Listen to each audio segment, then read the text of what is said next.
प्यारे दर्शकों नमस्कार। तारीख आज 17 मार्च 2026 दिन मंगलवार, हिंदी तिथि चैत्र माह, कृष्ण पक्ष त्रयोदशी। आइए नजर डालते हैं हमारे प्यारे राज्य उत्तराखंड की तमाम बड़ी खबरों पर। वीडियो शुरू करने से पहले कमेंट बॉक्स में जय हिंद लिखकर हमें सपोर्ट करें। तो चलिए शुरू करते हैं। गंगा रिजोर्ट में अंतर्राष्ट्रीय योग महोत्सव का आगाज, सीएम धामी ने किया उद्घाटन। गढ़वाल मंडल विकास निगम की ओर से मुनि की रेती स्थित GAMVN गंगा रिजोर्ट में 7 दिवसीय अंतर्राष्ट्रीय योग महोत्सव का आगाज हो गया है।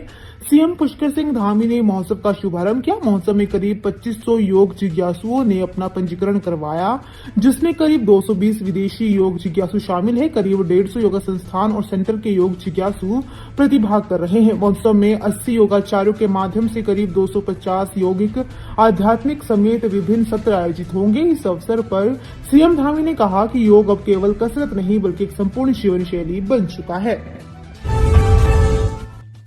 23 मई 2026 को खुलेंगे हेमकुंड साहिब के कपाट, ट्रस्ट के अध्यक्ष ने की मुख्य सचिव से मुलाकात।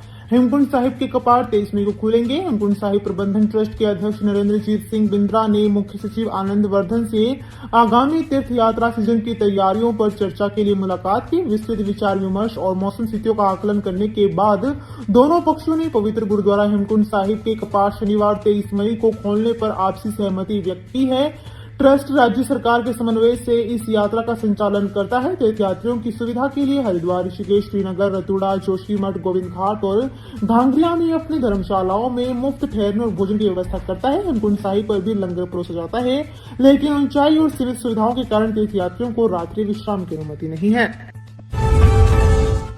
हरिद्वार पहुंचे सीएम धामी, कुंभ के कार्यों को लेकर की बैठक, जगतगुरु से लिया आशीर्वाद।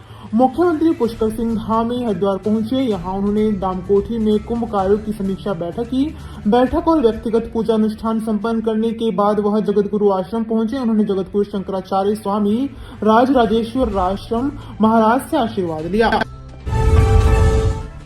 नौकरी की दौड़ में पुरुष ही प्रथम, आधी आबादी आधे से भी कम। आयोग की भर्तियों में 40% ही महिलाएं। सरकारी नौकरी के लिए आवेदन करने में प्रदेश की आधी आबादी यानी महिलाएं अभी भी पीछे हैं। लोक सेवा आयोग ने साल 2024-25 में विभिन्न विभागों में खाली पदों पर भर्ती की। इनमें शामिल कुल अभ्यर्थियों में 40% ही महिलाएं हैं, जबकि पुरुष 60%। विधानसभा पटल पर रखी गई लोक सेवा आयोग की अप्रैल 2024 से 31 मार्च 2025 तक की वार्षिक प्रतिवेदन रिपोर्ट के अनुसार 2025 में तकनीकी शिक्षा, उच्च शिक्षा, राज्य निर्वाचन विभाग, उत्तराखंड सचिवालय, राजकीय पॉलिटेक्निक, वन, राजस्व समेत अन्य विभागों में खाली पदों पर भर्ती किया। तीर्थयात्रियों में उत्साह, एक हफ्ते में 5.18 लाख से ज्यादा पंजीकरण। केदारनाथ के लिए सबसे अधिक। अगले माह से शुरू होने वाली चारधाम यात्रा में आने के लिए एक सप्ताह में 5.18 लाख से अधिक तीर्थयात्री ऑनलाइन पंजीकरण करा चुके हैं। केदारनाथ धाम की यात्रा के लिए सबसे अधिक 1.73 लाख लोगों ने पंजीकरण करवाया है। 17 अप्रैल से ऑफलाइन पंजीकरण की सुविधा शुरू होगी। चारधाम यात्रा 19 अप्रैल से शुरू हो रही है। देश दुनिया से यात्रा पर आने वाले तीर्थयात्रियों की सुविधा के लिए पर्यटन विभाग ने 6 मार्च से ऑनलाइन पंजीकरण शुरू किया। एक सप्ताह में पंजीकरण का आंकड़ा 5 लाख पार हो गया है। पंजीकरण आंकड़ों से इस साल भी यात्रा में रिकॉर्ड तीर्थयात्रियों के आने का अनुमान लगाया जा रहा है। कांग्रेस नेता हरक सिंह रावत ने की प्रेस कॉन्फ्रेंस, सीएम विवेकाधीन कोष के दुरुपयोग का लगाया आरोप। कांग्रेस चुनाव प्रबंधन समिति के अध्यक्ष हरक सिंह रावत ने पत्रकार वार्ता में मुख्यमंत्री विवेकाधीन कोष के उपयोग को लेकर सवाल उठाए।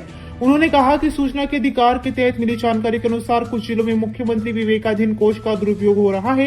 आरोप लगाया कि चंपावत और उधम सिंह नगर में कुछ लोगों को हर वर्ष 2 से 3 लाख रुपए तक की सहायता दी जा रही है, जबकि कई गरीब और जरूरतमंद लोगों को मात्र 3,000 रुपए की सहायता मिल पा रही है। हरिद्वार के अन्य क्षेत्रों में गहराया रसोई गैस संकट, हजारों साधु संतों के भोजन पर असर। धर्मनगरी हरिद्वार में साधु संतों की सेवा और जरूरतमंदों को निःशुल्क भोजन कराने वाले आश्रम, अखाड़ों के अन्य क्षेत्र इन दिनों रसोई गैस संकट से जूझ रहे हैं। रसोई गैस सिलेंडरों की आपूर्ति बाधित होने के कारण कई अन्य क्षेत्रों में भोजन बनाना मुश्किल हो रहा है। कई आश्रमों के अन्य क्षेत्रों में भोजन व्यवस्था डगमगाने लगी है। हालात यह है कि जल सिलेंडर की उपलब्धता नहीं हुई तो प्रतिदिन हजारों लोगों को प्रसाद स्वरूप भोजन कराने वाले कई अन्य क्षेत्रों पर ताला लगने की नौबत आ सकती है। उत्तराखंड कांग्रेस ने बुलाई अचानक बैठक। राज्य में आगामी विधानसभा चुनाव में कांग्रेस ने संगठन को बूथ स्तर पर मजबूत करने के लिए बूथ कमेटी के साथ बैठक कर बूथ कमेटी का गठन करने का कार्य शुरू किया है। रामनगर के ग्राम बोसीटीला वरिष्ठ कांग्रेस नेता राजेंद्र सिंह बिष्ट के निवास पर बूथ कमेटी की बैठक आयोजित की गई। बैठक में मुख्य अतिथि के रूप में शामिल होते हुए पूर्व विधायक रणजीत रावत ने कहा कि भाजपा की जन विरोधी नीतियों एवं सरकार की हिटलरशाही कार्यप्रणाली को कांग्रेस बूथ कमेटी के माध्यम से घर घर जाकर जनता के बीच पहुंचाकर जनता को जागरूक करने का काम करेगी। ग्राम बोसीटीला में बूथ कमेटी का गठन किया गया है, जिसमें अध्यक्ष पर अनूप सिंह अधिकारी, उपाध्यक्ष पर बालम सिंह बिष्ट सहित राजेंद्र सिंह बिष्ट, रघुवीर सिंह बिष्ट, राघवेंद्र सिंह रावत, पंकज नेगी, देवेंद्र सिंह मंडल, भूपेंद्र भरा, गंगाराम, सुरेंद्र सिंह रावत, अशोक सिंह रावत को कमेटी में जिम्मेदारी दी गई। दिल्ली देहरादून एक्सप्रेसवे शुरू होने के बाद दून में बढ़ेगा ट्रैफिक, पुलिस ने शासन को किया अलर्ट। दून दिल्ली एक्सप्रेसवे शुरू होने के बाद दून में दुश्वारियां बढ़ने जा रही है। अभी से आशा रोड़ी से ट्रांसपोर्ट नगर चौक के बीच यातायात व्यवस्था चरमरा रही है। करीब 3 किलोमीटर की इस मार्ग की दूरी को तय करने में 1 घंटा लग रहा है। मार्च अंतिम सप्ताह में एक्सप्रेसवे शुरू होने की संभावना है। ऐसे में यातायात पुलिस ने शासन को रिपोर्ट भेजकर अलर्ट किया है। आने वाले दिनों में 4 धाम यात्रा भी शुरू होने वाली है। ऐसे में वाहनों का दबाव और बढ़ेगा। यदि समय रहते कोई कारगर कदम नहीं उठाए गए तो हालात दयनीय हो सकते हैं। एक्सप्रेसवे शुरू होने के बाद दिल्ली, हरियाणा, गाजियाबाद, मेरठ, मुजफ्फरनगर, सहारनपुर व रुड़की से आने वाले पर्यटकों के वाहनों की संख्या में वृद्धि होने से transport Nagar, ISBT, Shimla bypass, GMS road, Rajpur road, Mussoorie, Vikasnagar आदि क्षेत्रों में यातायात का दबाव बढ़ेगा, जिसका असर लिंक मार्गों पर भी पड़ेगा।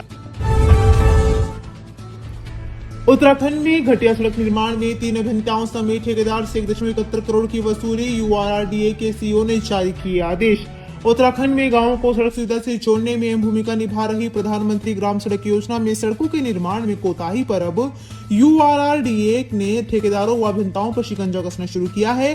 इसी कड़ी में पौड़ीशिला के पाबू ब्लॉक में पटोटी कालो मार्ग के घटिया निर्माण में तत्कालीन अधिशासी अभियंता समेत 3 अभियंताओं से 85.88 लाख रुपए की वसूली के आदेश जारी किए हैं।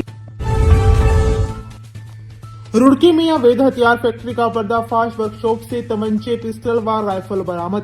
गंगनहर कोतवाली पुलिस ने सलेमपुर सनेहरा में एक अवैध हथियार बनाने की फैक्ट्री का भंडाफोड़ किया है। हथियार बनाने की अवैध फैक्ट्री एक वर्कशॉप में संचालित हो रही थी। पुलिस ने मौके से 6 तैयार तमंचे तथा एक अर्धनिर्मित देशी पिस्टल तथा 22 की राइफल बरामद की है। इसके अलावा बड़े पैमाने पर कारतूस और खोखे और एक मैगजीन बरामद की है। चूना भट्टा के पास मिली महिला की लाश, सूचना मिलते ही मौके पर पहुंची पुलिस टीम छाछ में जुटी। राजधानी दून के चूना भट्टा में एक लाश मिली है। सूचना मिलते ही पुलिस टीम मौके के लिए रवाना हुई।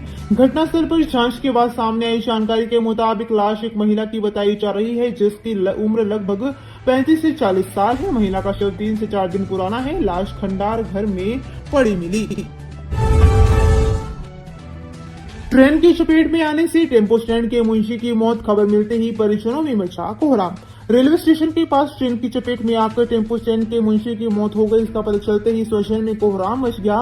सूचना पर पहुंची पुलिस ने शव पोस्टमार्टम के लिए भेज दिया है। पुलिस के अनुसार बुरा रानी खुशी इनक्लेव वार्ड 31 निवासी 26 वर्षीय करण खेड़ा पुत्र ललित खेड़ा रुद्रपुर टेम्पो स्टैंड में मुंशी था। बताया जा रहा है कि वह किसी काम से कहीं गया हुआ था। रात 12 बजे के आसपास रुद्रपुर रेलवे स्टेशन के पास वह ट्रेन की चपेट में आ गया, जिससे उसके दोनों पैर कट गए और गंभीर रूप से घायल हो गया। लोहाघाट से पिथौरागढ़ जा रही कार अनियंत्रित होकर खाई में गिरी, 2 लोग घायल। घाट क्षेत्र के पास सोमवार को हादसा हो गया। एक कार अनियंत्रित होकर खाई में गिर गई। इस दौरान 2 लोग घायल हो गए। जानकारी के अनुसार लोहाघाट से पिथौरागढ़ जा रही एक कार यूके 03399 घाट पुल से पहले अनियंत्रित होकर लगभग 100 मीटर गहरी खाई में लुढ़क गई। सूचना पर बाराकोट चौकी पुलिस और लोहाघाट फायर स्टेशन की टीम ने स्थानीय लोगों की मदद से दुर्घटनाग्रस्त कार में फंसे घायलों को निकाला। दोनों घायलों को खाई से निकालकर 108 एम्बुलेंस से इलाज के लिए जिला अस्पताल लोहाघाट भेजा गया। तो ये थी उत्तराखंड की बड़ी खबरें। हम मिलेंगे अगले बुलेटिन में, तब तक के लिए धन्यवाद।